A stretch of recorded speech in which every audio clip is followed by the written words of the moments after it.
आज हम सीखेंगे दो नंबर्स का मल्टीप्लिकेशन करना जब जो मॉडिफाइड बेस हो वो मल्टीपल हो पावर ऑफ 10 का। अब ये मॉडिफाइड बेस क्या है इसे हम अभी आगे देखते हैं। तो अगेन हमारा जो बेस मेथड होता है उसमें 4 स्टेप्स होती हैं। पहले हम बेस को आइडेंटिफाई करते हैं, फिर हम डेविएशन निकालते हैं, फिर हम सम निकालते हैं और लास्ट में हम प्रोडक्ट निकालते हैं।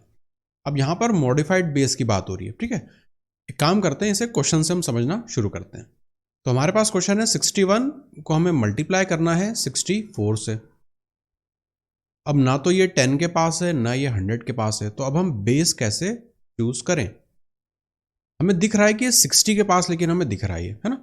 तो अगर मैं बेस लेता अपना 10, तो अब मुझे क्या करना पड़ेगा उसमें, इस वाले कलर को हम चूज कर लेते हैं।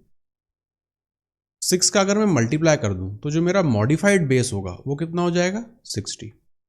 मतलब जो ओरिजिनल बेस है वो रहेगा मेरा 10, लेकिन जो मॉडिफाइड बेस है वो हो जाएगा हमारा 60।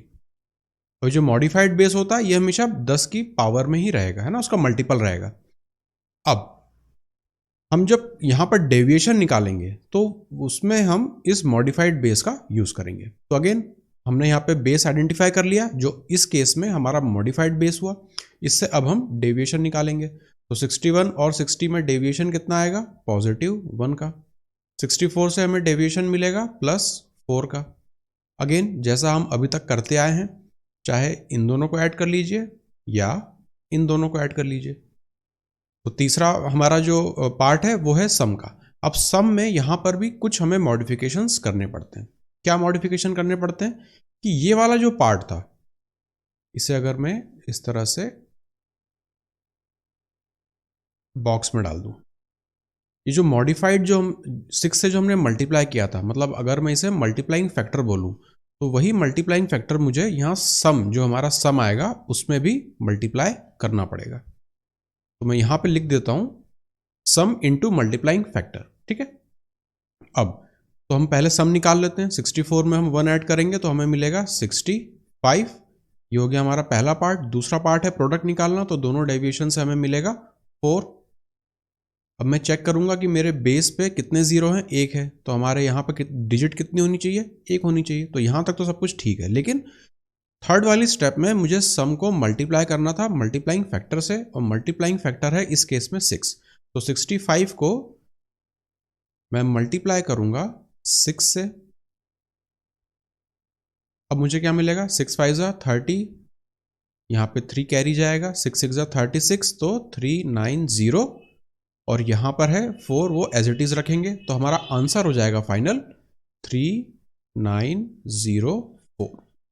ये होगा हमारा आंसर। तो ये वाली मेथड जो अभी तक हम मेथड देखते आ रहे थे लगभग वैसी ही है।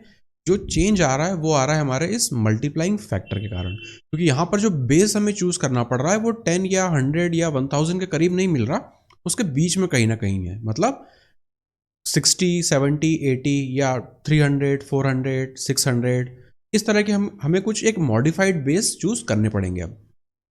तो मॉडिफाइड बेस चूज करने के लिए हम क्या करते हैं, जो भी बेस रहता है नियरेस्ट उसमें हम एक मल्टीप्लाइंग फैक्टर से उसे मल्टीप्लाई कर देते हैं। तो मॉडिफाइड बेस हुआ हमारा 6, और यही जो मल्टीप्लाइंग फैक्टर है इसे ही हम थर्ड स्टेप में अपने सम से भी मल्टीप्लाई करते हैं। जैसे यहाँ पर हमने सम निकाला था 65, तो उसमें अपने मल्टीप्लाइंग फैक्टर जो कि इस केस में 6 था उससे हमने मल्टीप्लाई किया। और दूसरा हम एग्जाम्पल देखते हैं। यहां पर है 371 और 399, इन्हें मुझे मल्टीप्लाई करना है। तो नियरेस्ट बेस की अगर मैं बात करूं तो 10 नहीं हो सकता, 100 हो सकता है, 1000 तो ज़्यादा दूर चला जाएगा। तो हम मान लेते हैं कि 100 है हमारा ओरिजिनल बेस। अब इसे मैं क्या मॉडिफाई करूं इसमें कि ये और करीब पहुंच जाए, तो 300 भी पहुंचा सकता हूं, 400 भी, लेकिन 400 इसके ज़्यादा करीब होगा, तो इसे हम 4 से मल्टीप्लाई कर देंगे।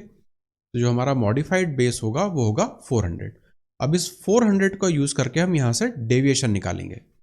400 और 371 में अगर आप डेविएशन की बात करें तो ये होगा -29। यहां से हमें डेविएशन मिलेगा -1।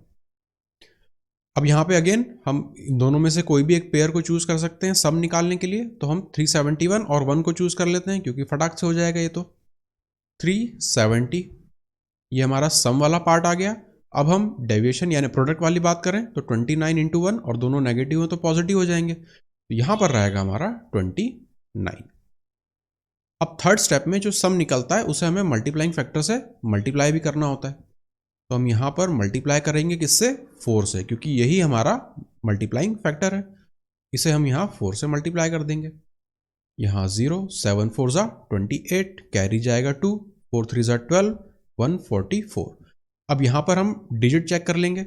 हमारा जो बेस है उसमें 2 हैं जीरोस, तो हमारा जो यहाँ पर डिजिट आएगी प्रोडक्ट के केस में उसमें भी 2 होनी चाहिए, तो 2 ही है, इसलिए हमारा आंसर भी हो जाएगा यहाँ पर एज इट इज हम इसे लिख लेंगे 29। तो हमारा आंसर फाइनल हो जाएगा 14802 ठीक है। अब एक और एग्जांपल हम देखते हैं तो हमें और क्लैरिटी बनेगी।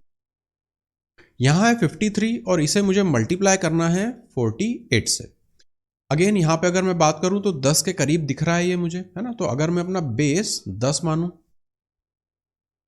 तो उसमें मैं क्या मल्टीप्लाइंग फैक्टर जोड़ लूं कि इनके और करीब पहुंच जाऊं। तो क्लियरली दिख रहा है आपको 50 यहां पे हो सकता है, तो 5 को मैं मल्टीप्लाइंग फैक्टर मान लूंगा और जो मेरा मॉडिफाइड बेस होगा वो हो जाएगा 50।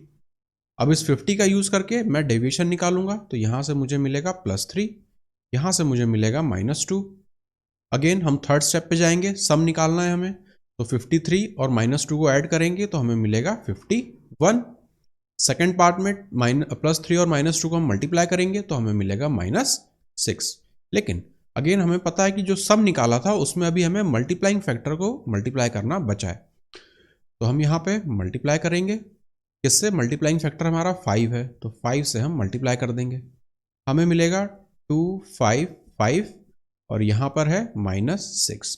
अब आपको पता है जैसा आप पिछले वाले वीडियोस में देखते आ रहे हैं कि जब भी इस वाले पार्ट में -6 हमें मिलता है तो उसमें हमें बेस को ऐड करना पड़ता है। अब यहाँ पर ट्रिक आ जाती है कि क्या बेस हम यहाँ पे ऐड करेंगे, 10 को ऐड करेंगे या 50 को ऐड करेंगे। तो यहाँ पर जो भी एडिशन होता है नेगेटिव के केस में हमेशा हमारा ओरिजिनल बेस होता है, ठीक है। कभी भी 50 आपको यहाँ पर ऐड नहीं करना है, आप यहाँ पर गलती हो जाएगी, वरना हमेशा जो भी ओरिजिनल बेस होगा चाहे वो 10 हो, 100 हो, 1000 हो, हमेशा ये हमारे जो 10 के जो पावर्स चलती है ना, यही हमारी ओरिजिनल बेस रहती है। तो यहाँ पर हम 10 को ऐड करेंगे और यहाँ से 1 सब्ट्रैक्ट करेंगे, तो ये हमें देगा 254 और यहाँ हमें मिलेगा 4। अब हम यहाँ पर डिजिट चेक करेंगे तो यहाँ पर एक 0 है, डिजिट भी यहाँ पर 1 है, तो हमारा आंसर हो जाएगा 254 और यहाँ से एक 4, ये हमारा आंसर हो जाएगा। तो आई होप कि आज आपको ये जो मेथड बताई है ये आपको समझ में आई होगी। थोड़ा सा यहाँ पर मॉडिफिकेशंस हैं, कहाँ पर, एक तो हमारा ओरिजिनल बेस पे अभी तक हम काम कर रहे थे, लेकिन इस वाले कंडीशन में हमें मॉडिफाइड बेस पे काम करना पड़ता है, प्लस जो हम सम निकालते आ रहे थे अभी तक उसे भी हमें मल्टीप्लाई करना पड़ता है मल्टीप्लाइंग फैक्टर से। बस ये 2 हमें चेंजेस हैं अभी तक की जो हमने मेथड सीखी थी उनसे। तो आई होप कि ये आपको मेथड समझ में आई होगी। इस मेथड का यूज करके अब आपको ये 3 क्वेश्चंस सॉल्व करने हैं खुद से।